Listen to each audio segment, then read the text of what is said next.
Bonne semaine d'information sur la chaîne 54, Madame, Monsieur, le journal, bienvenue. Voici les titres qui dominent. Le journaliste Jean-Tony Lorté a été enlevé vendredi à la Boule 12. En réaction, le Renaxan condamne le rapt du confrère, qui est aussi son porte-parole. Il réclame la libération sans condition. Le Premier ministre Ariel Henry est toujours en attente d'une force étrangère pour aider à lutter contre l'insécurité.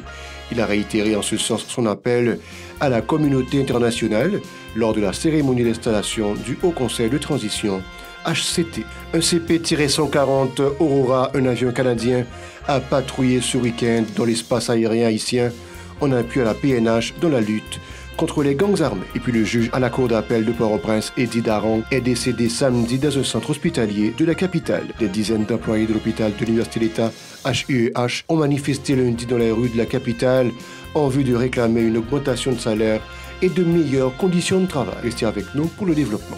Si vous jugez que cette vidéo est intéressante, n'hésitez pas à liker et partager la vidéo. Et surtout, n'oubliez pas de vous abonner à cette chaîne et activer la cloche de notification pour ne pas louper aucune de nos vidéos. Madame, Monsieur, de retour comme annoncé en titre, la presse haïtienne est sous le choc depuis le 3 février suite au kidnapping du journaliste Jean-Tony Lorté et de deux de ses proches. Ils ont été enlevés à la Boule 12 à Pétionville. Le confrère se rendait aux funérailles d'une proche à Carrefour en prenant le détour de Boutillier quand il a été kidnappé.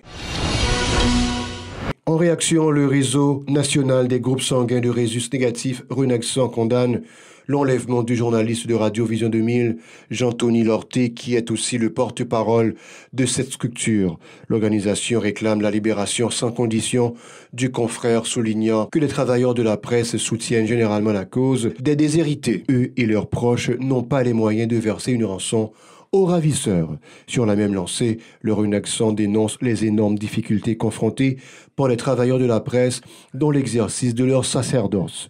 Des embûches qui se sont accentuées avec la conjoncture, a fustigé Nancy Léné Isaac, coordonnatrice de Renaxan. On l'écoute au micro de Shilov Semexan et Jean-Élie Ladresse.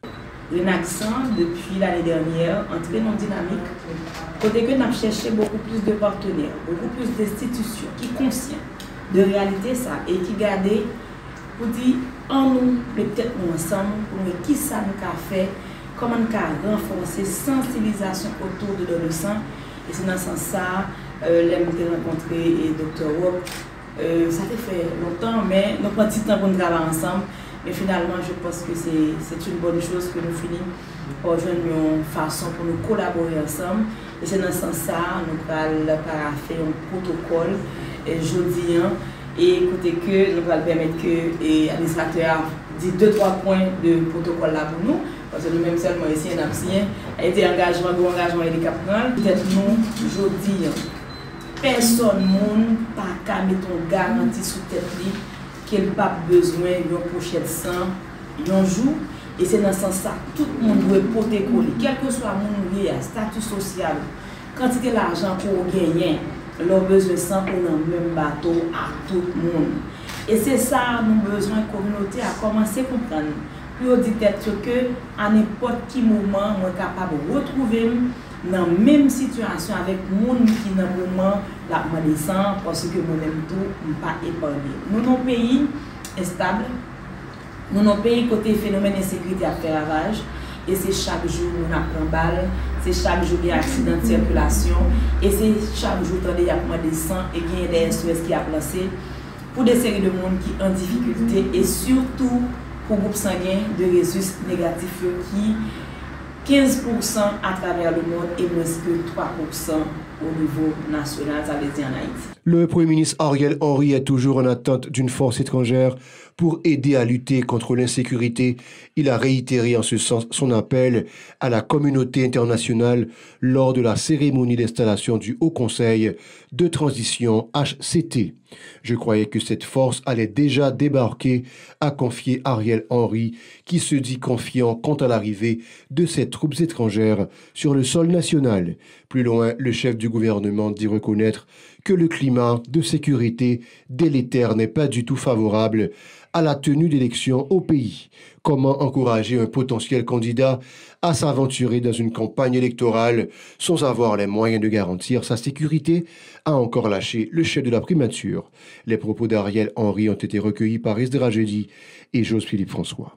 Il n'est pas concevable de demander à des partis politiques et à leurs candidats d'aller faire campagne si l'État ne peut pas leur garantir qu'ils n'ont pas à craindre pour leur vie et celle de leurs militants et sympathisants.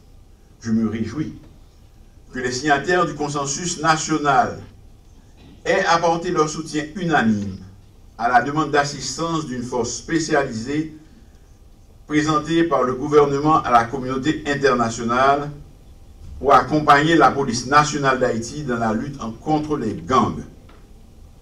Certains pays ont exprimé leur volonté de participer à cette force multinationale. Et j'ai de bonnes raisons d'espérer que cette solidarité va se concrétiser. Il est vrai que compte tenu de la dégradation de la situation, nous aurions souhaité une réponse plus rapide. Comme indiqué auparavant, le Premier ministre Ariel Henry a procédé lundi à l'installation des membres du Haut Conseil Transition HCT, une structure préconisée par l'accord du 21 décembre dernier et qui vise entre autres à faciliter la tenue de compétitions électorales en Haïti. Elle est composée de Mirland Hippolyte Maniga, qui représente le secteur politique, de Laurent Saint-Cyr pour le secteur économique, tandis que la société civile y est représentée par Calixte Fleuridor. Dans ses propos, Dr Henry s'est félicité du fait que ces personnalités aient fait le choix de servir le pays. Écoutons Ariel Henry, toujours au micro d'Esdra Jeudi et de Joseph-Philippe François. Aujourd'hui, c'est un jour où la volonté de vivre ensemble, la ténacité et la persévérance prouvent qu'ils sont des vecteurs de changement. Aujourd'hui, Manuel, revenant de Cuba, avec les paysans de Font-Rouge, organise un grand combit pour nettoyer la source, construire les canaux, afin d'irriguer les terres cultivables. Aujourd'hui, c'est un jour de victoire. Avec l'installation officielle ce matin des membres du Haut Conseil de la Transition, nous pouvons dire que c'est le commencement de la fin des dysfonctionnements de nos institutions démocratiques. Une femme et 2 hommes se sont mis debout, répondant à l'appel d'une grande frange de la population. Ils ont vu la situation critique du pays. Ils se sont dit, rejoignons l'équipe gouvernementale, unissons nos efforts, changeons ensemble la donne. C'est un déclic invitant toutes les Haïtiennes et tous les Haïtiens, qu'ils soient d'ici ou d'ailleurs, à unir leurs efforts pour le changement que nous appelons de nos voeux. Pour sa part, Mirland Hippolyte Maniga, qui s'est exprimé au nom de ses pairs, a salué la mise en place de cette structure. Elle demande aux citoyens de placer leur confiance aux membres du HCT déterminés à faire œuvre qui vaille, dit-elle. Elle a aussi appelé à l'aide de la communauté internationale pour contribuer à restaurer un climat sécuritaire propice à la stabilité nécessaire à l'organisation des prochains scrutins. Mme Maniga dit également appuyer les sanctions imposées aux personnalités qui financent les gangs criminels sur le territoire national. La déclaration de Mirland Hippolyte Maniga, toujours recueillie par Esdra Jeudi et de Joseph-Philippe François. Les prescriptions du Haut Conseil de transition sont clairement définies. Tout converge vers un seul objectif: créer un climat favorable à l'organisation de nouvelles élections dans le dessein de reconstituer les institutions démocratiques. Nous devons nous convaincre que la réalisation des élections est conditionnée par différents facteurs, dont l'apaisement social et la sécurité assurée sur tout le territoire. À ce compte, nous du HCT, en appelant aux forces de l'ordre pour qu'elles resserrent les rangs, en s'impliquant encore plus dans la lutte contre le banditisme organisé, voué à la déstabilisation permanente de la société et à l'anéantissement des acquis démocratiques. Nous invitons, avec tout le poids de l'autorité dont nous sommes investis, nous invitons les amis de la communauté internationale à tenir les engagements qu'ils ont pris d'assister les organes de maintien de l'ordre dans la lutte contre la malveillance sociale. Toutefois, un CP-140 Aurora, un avion canadien patrouillé samedi dans l'espace aérien haïtien en appui à la PNH dans la lutte contre les gangs armés, une initiative qui permettra de mieux cartographier les repères des gangsters selon les responsables. Le militant Eddy Delalleux estime que le Premier ministre reste l'un des éléments de blocage de la crise multisectorielle qui sévit en Haïti. Il lui reproche la signature de l'accord du 21 décembre, alors que celui du 11 septembre 2021 était déjà voué à l'échec dès son élaboration. Pessimiste, il croit que le Haut Conseil de transition HCT ne va en rien contribuer à sortir le pays de l'impasse. Il est au micro de Hirsch Résil et d'Ederson Jean-Claude. Dans l'impasse difficile que nous vivons là, je dis là, et crise, ça a répété de jour en jour, nous vivons nos positions côté que définitivement, nous dit que nous ne sommes pas capables et que pour nous sortir là-dedans, nous avons besoin seulement d'une solution constitutionnelle. Instabilité sociopolitique là, pour un cours démesuré depuis l'assassinat du président Jovenel Moïse. Il y a une enquête qui commençait, une enquête qui est en cours, et comme on dit très souvent, l'enquête se poursuit. Alors que suspect, il y a circulé librement dans le pays en toute impunité. Face à la situation, nous réalisons récemment qu'il y a un pile policier qui te prend la rue, fâché, parce qu'il y a même tout membre de la PNH a tombé en bas balle en bandio et que ont même demandé démission à Ariel Henry, qui sait exactement cri peuple haïtien. Peuple là, l'a dormi. Peuple là, ou senti qu'il y a de l'air que l'y réveillé. Mais l'y réveillé temporairement parce que l'y ouais que un petit brin de soulagement à travers un petit gasoline qui est dans la rue et que marché ouvert, il a monté des salles. Mais je dis à ma petite peuple là, c'est pas ça la solution. La solution, c'est une solution étatique. Des organisations sociopolitiques dont Combit et Moligaf exhortent les citoyens à ne pas oublier le 7 février, qui représente une date historique ayant marqué la chute de la dictature des Duvaliers dans le pays. Lors d'une conférence de presse lundi à Port-au-Prince, le professeur Jean-Hénol Buteau s'en est pris aux membres de la communauté internationale du fait, dit-il, d'avoir appuyé des dirigeants qui ne cessent de saper les principes démocratiques. Selon lui, il va falloir renouveler les prouesses de 1986 en vue de donner de nouvelles directions au pays. Jean-Hénol Buteau au micro de Yasmine Sanon et Maud Léjean. Nous pensons que le moment 7 février, ou l'occasion 7 février, c'est l'occasion tout groupement politique, toute organisation politique conséquente, cohérent, obligé de parler avec le pays. C'est un moment de parler avec le pays parce que le pays a déjà parlé le 7 février 1986. Il a parlé le 7 février, il a exprimé d'Agadi et coupé fâché, avec un système de gouvernement basé sous il a exprimé ras-le-bol avec la dictature, non seulement la dictature d'Acadie exprimée dans la forme la plus brutale visitée du valierisme, mais tout l'autre qui était capable de après. Il y a un peu de monde qui dit que 7 février, pas de promesses, mais 7 février, en fait, pas de promesses pour te gagner, c'est nous-mêmes qui avons construit et Haïti qui était en accord avec rêve, avec espoir, avec revendication populaire. Et pas dire non plus que par l'organisation qui était mettée dans la bataille, ça, grand pile camarades qui va vivre pendant tout le temps ça. Nous-mêmes, c'est simplement en continuité. Des dizaines d'employés de l'hôpital de l'Université d'État HUEH ont manifesté lundi dans les rues de la capitale en vue de réclamer une augmentation de salaire et de meilleures conditions de travail. Ils soulignent que leurs maigres salaires ne leur permettent pas de répondre à leurs besoins et ceux de leur famille en raison de la cherté de la vie. Ils en ont profité pour condamner le silence des autorités sur la situation qui prévaut à l'HUEH, indiquant avoir déjà organisé plusieurs débrayages en vue de faire entendre leur voix.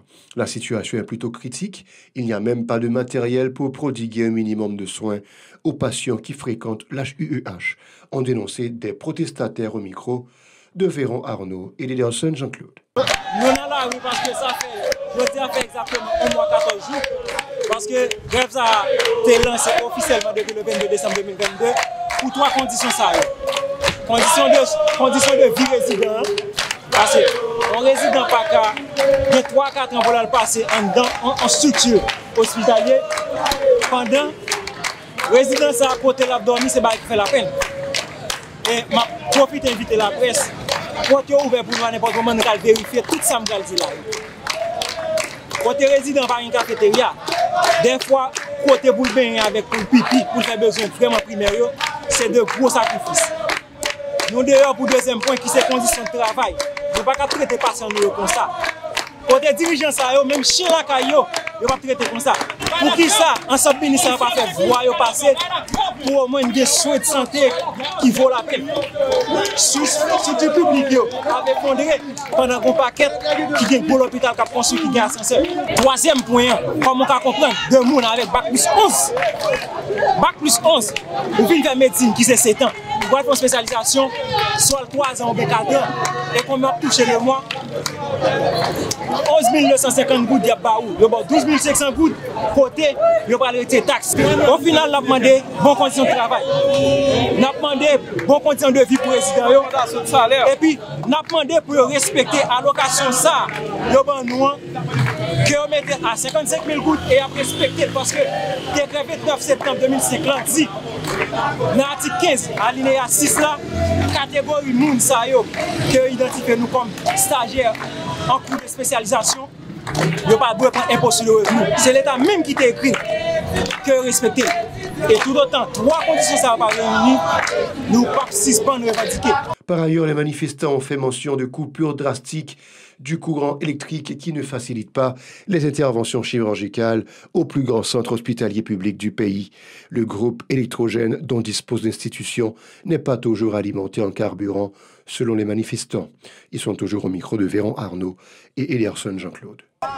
L'hôpital, c'est 4 ans pour en passer à bail. On fait pour 10 millions de monde qui va venir. Avec un blé par balle, 1100 à priver de soins. 4 heures pour en pas jour, pas suffit.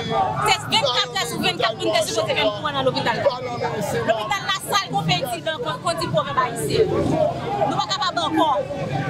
Nous remarquons que l'État lui-même est insensible, cynique par rapport à la situation du pays. Tout le monde a bien marché pour l'État, sauf pour les gens qui sont faibles. Génératrice a passé 1 fois des fois. Si direction l'hôpital là, joigne gaz pour mettre dans la génératrice l'hôpital là. Mais sinon, nous avons ces gens qui ont des bras balancés. Imaginez, on malade arrivé en urgence. Qu'est-ce que nous allons faire pour malade ça? Est-ce que nous fait noir, nous avons opéré lui? Impossible, il faut machine ça sous courant et marcher. Imaginez si on a un là après-midi là. Je ne vais pas cacher du un coup de couteau, c'est où même à bon Dieu seulement qui soit fait. Donc imaginez, en condition comme ça pas possible. En condition comme ça, nous ne pouvons pas supporter, nous ne pouvons pas accepter comme monde. C'est soit nous venons pas tuer, nous venons tuer les gens dans l'hôpital là. C'est peut-être ça nous demande pour voyager garder nous, voyager garder la population, qui mettre des taxes, qui paye des taxes bien chères, qui paye des choses bien chères de tous côtés, pour que vous arriviez, vous mettez l'argent dans la poche. L'argent y a raconté sur suspendre raconter que au moins ça qui fait pour capable joindre et ça nous demande nous-mêmes. Madame, monsieur, c'est la fin du journal. L'actualité ne s'arrête pas sur la télé innovante. Bonne suite de programme.